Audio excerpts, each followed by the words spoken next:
Hey there, it's Dave Jackson with CaveSim. I'm excited to be on our vertical caving tower again today, getting ready for another live distance learning session.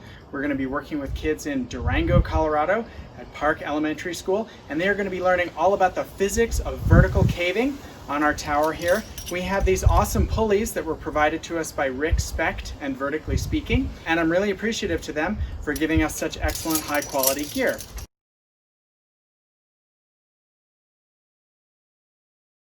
So on this side of the tower over here, I'm going to be rigging a 5-to-1 system. What that means is that we have 3 pulleys on the top, and we have this dual pulley on the bottom, again, provided by Vertically Speaking, that gives us a total of 5 pulleys. We're going to have 5 lines, 5 sections of the rope, connected to the load, and we'll have 1 section of the rope for pulling. That means we have 5 lines to 1 line. That's a 5-to-1 mechanical advantage.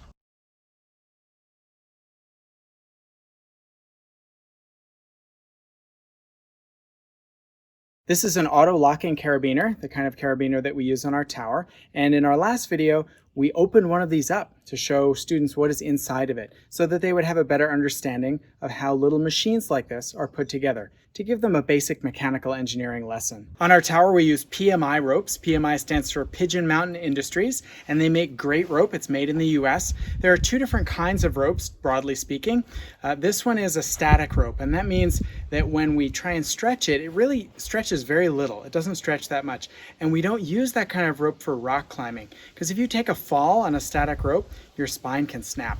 Instead, we're going to, if we're rock climbing, use dynamic rope. This is also PMI rope. This is a 9.9 millimeter PMI dynamic rope. And when you fall on a rope like this, it has a lot of stretch to it. And so that can absorb the shock of the fall. As cavers, we tend to use static rope. And the reason for that is if you are at the bottom of a deep pit and you have a huge amount of rope above you and you're going to ascend that rope, if you have a dynamic rope, you will sit there all day stretching that rope, stretching the rope, stretching, before you even get off the ground. So instead we use a static rope. On our tower, we tend to use dynamic ropes because they're more supple and they bend more easily, and you can get them through the tight turns of the pulleys more easily, and it also feels better on the hands of the students who are participating. So I'm going to go on this other side of the tower over here, and I'm going to rig a 1-to-1 so that we can show the students the difference between a 5-to-1 mechanical advantage and a 1-to-1 mechanical advantage.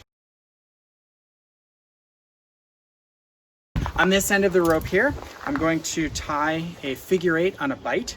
That means I take a bight of the rope, I wrap the rope around. Instead of coming right through like we would with an overhand knot, we go around the back one more time and pull through. Then I'm going to do something called dressing the knot, which means that I'm going to put all of the parts of the knot in the right places and make sure we don't have any crosses that we don't want. I do have some extra tail here. We don't want a lot of extra tail, so I can rework the knot to work that tail out, or I can tie a backup knot. The consensus is that if you're rock climbing, a backup knot like this isn't really safe, and that's because if this 8 is clipped into your harness and you take a fall, this knot can hit you right here in the xiphoid process. That's a little piece of bone where your ribs come together at the bottom, and this knot can actually snap off your xiphoid process and injure you, right? It could poke it into your lungs.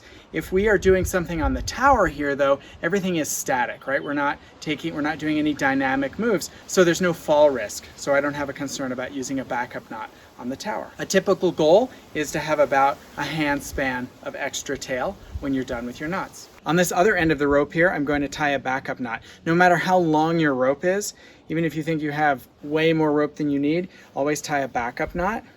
If you get to the end of your rope while you're rappelling and there's a backup knot, it will stop you from slipping off the end of your rope. So now we're ready for the students. I'm constantly looking for ways to improve our programs and improve our setup, and that's why we're constantly looking for other sponsors. One of the next things I'd like to do is replace these chairs with some big foam blocks. And they're only a couple feet in each direction, but they cost several $100s each.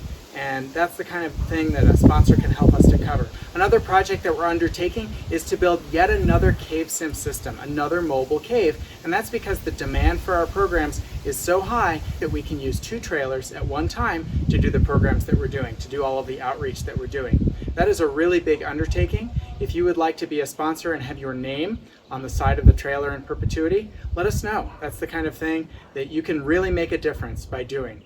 We reach thousands and thousands of kids a year. Last year we did about 80 days of programs, and we had between 100 and 200 students per day at most of those programs. So again, I'd like to thank those of you who have sponsored us recently, including Vertically Speaking, and Lewis, Kevin, Galen, Greg, Joe, and Jen. And if you would like to join them in supporting our work, you will be helping us to teach future generations about the importance of cave exploration, conservation, the importance of science, and the importance of their education in general.